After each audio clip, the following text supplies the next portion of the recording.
was gonna take it to Brendan Fraser in this movie because Brendan Fraser, his dad bod in this movie, man, his fucking Yo, he's hot. He's sexy. I mean, he's always been hot. I mean, George of the Jungle.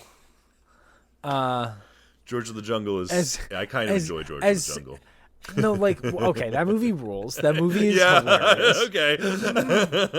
That movie is so fucking funny. Thomas Hayden Church, Leslie Mann, and him, and whoever plays Ape Named Ape are all giving fantastic performances. And Yep. It's great. As someone who is, pretty much as a straight man, those abs on Brendan Fraser, even as George of the Jungle, you're like, oh my god, he's chiseled. You're like, look at that dude. It's perfect. That's like some Fight Club shit. It's just perfect. And he really was in like that early 2000, right up until probably, I mean, even beyond Crash a little bit, but before Crash, like, he had a really interesting run of just like high-profile movies that are of mixed results, probably, because he was in The Mummy. Dudley Do-Right is probably a movie not many people remember. Blast from the Past, I think, was okay. Bedazzled is kind of great. I always liked Blast from the Past. Yeah. I found that movie really charming. Yeah, me too. Yeah, I think I remember liking that movie. It's great. It's great. And Bedazzled is really, like, his like early 2000s run is really, it's really interesting. Like, I guess a lot of these people could look at some of these movies as stupid, especially like Looney Tunes Back in Action, or like I said, Dudley Do-Right, or Monkey Bone. Well, that's a Joe Dante movie.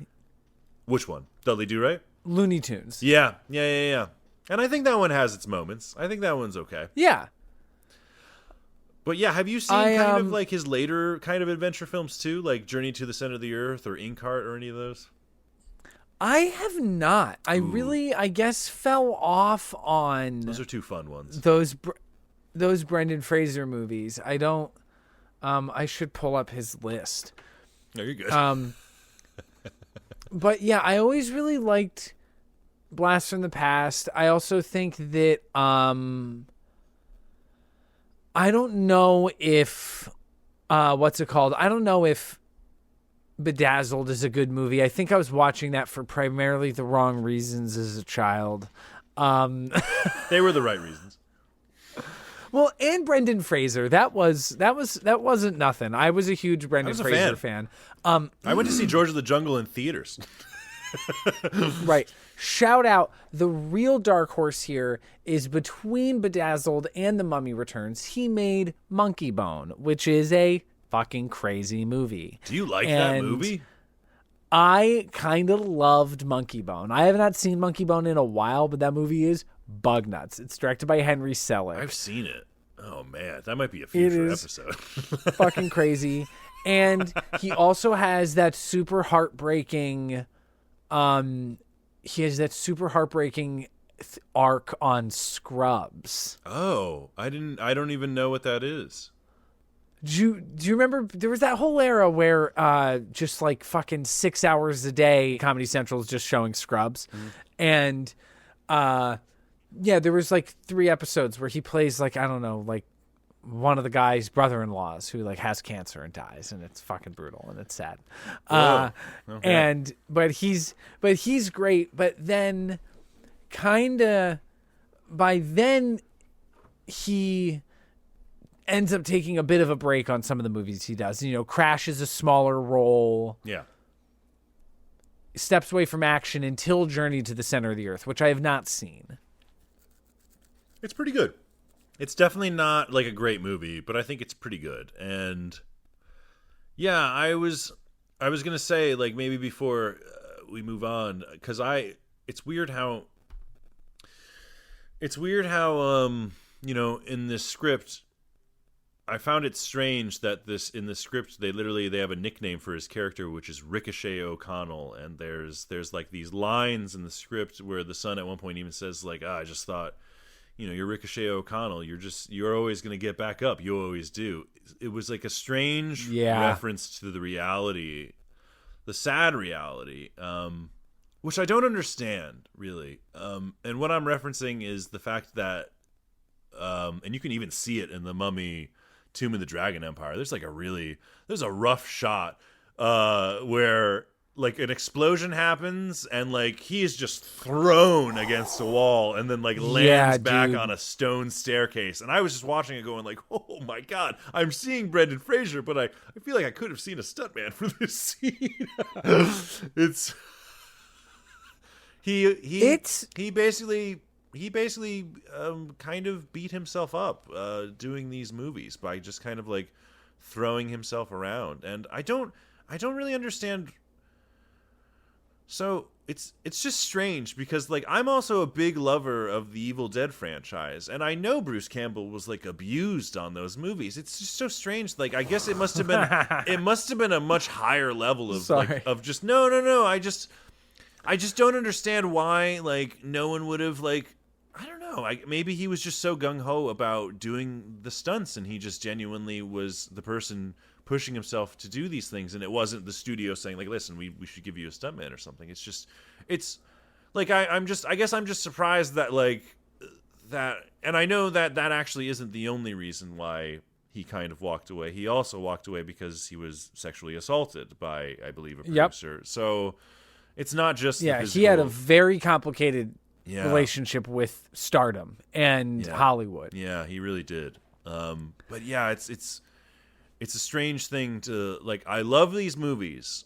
I really enjoy the Mummy franchise. Like I've said before, the first one's one of my favorite movies. The second one, I want to enjoy.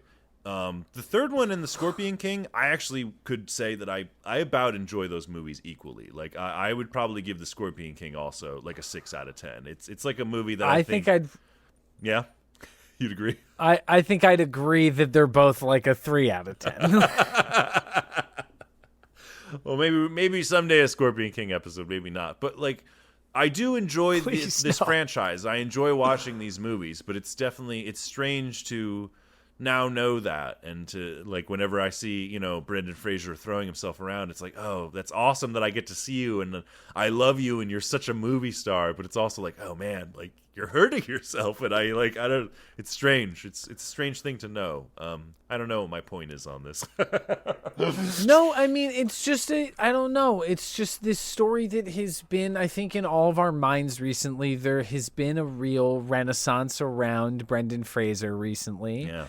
He has been getting a lot of public love. He's had a couple new roles. He was in No Sudden Move, which he's good in. And, he's part of the ensemble, but he's good in, and it's nice to see him. And he's on the Doom Patrol TV show now, which is like kind of mainly a voice performance, but he shows up sometimes.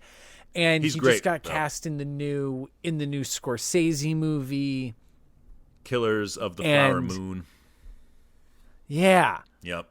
In like a pretty big lead role, it seems, too. So, yeah, I'm down. I'm down for the Fraser-assance, I guess. We had the McConaissance, now it's the Fraser-assance. Yeah, something like that.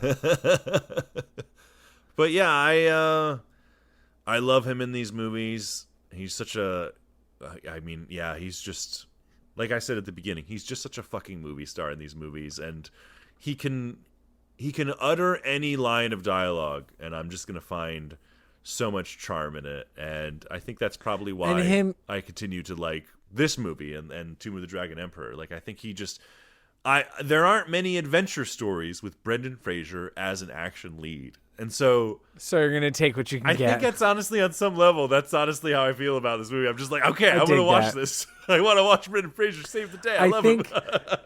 I will say the delivery of the line where he's like, when I say, the next time I say we've been in tougher scrapes than this, I mean this. I mean this. Is like, yeah, like that's a pretty, like a really well delivered, shouted line. I love it so much. And you're right. And this movie was really kind of like a one last time, I'm going to throw my body around. Yeah, yeah. And it was, unfortunately, I think, something that he thought was expected of him, that he was afraid to kind of say no to. And that it was the thing that I guess he thought there was some of his power was in that. Yeah. And it's exhausting, and that sucks. And I'm glad that the guy's doing okay, because he really threw his body around for his film career. Yeah. And, on that level, Brendan Fraser, if you're listening, I thank you so much for throwing yourself around, but you've earned your break. Please take care of yourself. You're a fucking hero, dude. You're amazing.